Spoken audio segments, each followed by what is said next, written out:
Is it too much of a risk? Is it too much of a risk to continue to go for fourth downs even when the math says it makes sense and you believe in the math? Brandon Staley does. But is it too much of a risk? Could it hurt your job security? Do you trust your defense more and that's why you're now not going with what the data says? I don't know, but I'm very fascinated by it. So here was the first example of Brandon Staley making a very un-Brandon Staley decision. In fact, most teams in general would go for it right here, I feel like. You're in opponent's territory, fourth down and 2. Even if you're not an analytics guy, you might be going for it. The analytics do suggest you should go for it. If you look at the fourth down conversion bot, which I'm a big fan of, the fourth down converter bot, you have a better chance to win if you go for it, and then a better chance to win if you punt, and then the worst chance if you kick the field goal. Brandon Staley decided to punt, which was very surprising, especially when playing the Chiefs, who have Patrick Mahomes. You feel like this is when you're even more aggressive than you typically are. Not for Staley.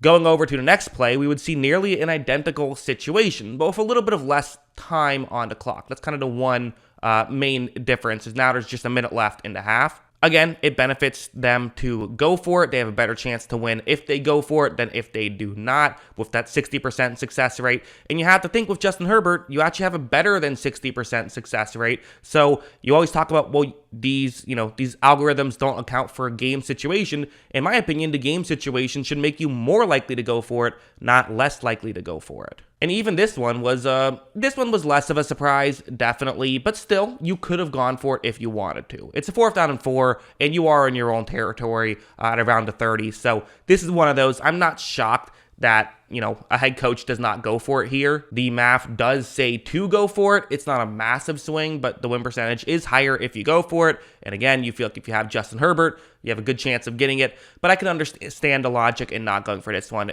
Again, this is kind of one of those where I'm not even sure if I would have definitely gone for it. The other two, I definitely would have gone for it. Again, the Chargers decide to punt. It's not necessarily, a flag would end up getting thrown, so the punt wouldn't happen. It's not necessarily one of those things where I think Staley is a complete idiot for this, but to be honest, I do think he should have gone for it on those first 2 opportunities. I think that was a mistake, and he hurt his team by not doing that. I really do think that. And then this one happened, which again, it's 4th and 6. I'm not saying every head coach is going to go for this, but if I was a head coach, yes, I would have gone for all 4 of these because the statistics say you should go for it.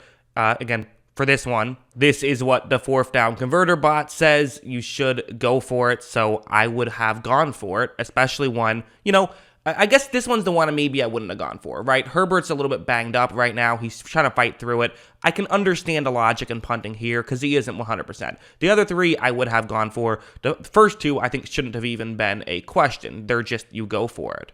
I do find it fascinating that one of the most aggressive fourth down decision makers in football decided to play very passive in a game starring Herbert and Mahomes. Part of me wonders if some of the criticism from that Raiders game last year is really what happened, because while a lot of people didn't love his fourth down decision making last year, it did win them more games than it lost them. I made a whole video on that. So I don't know. Everyone talks about when you go for it on fourth down, you lose by 3 points, and those 3 points were what cost you to win. Well, what about a game like this where essentially the same thing happens? You don't score points because you keep cutting off drives, and you lose that way. To me, it's just as bad, and honestly, to me, it's worse.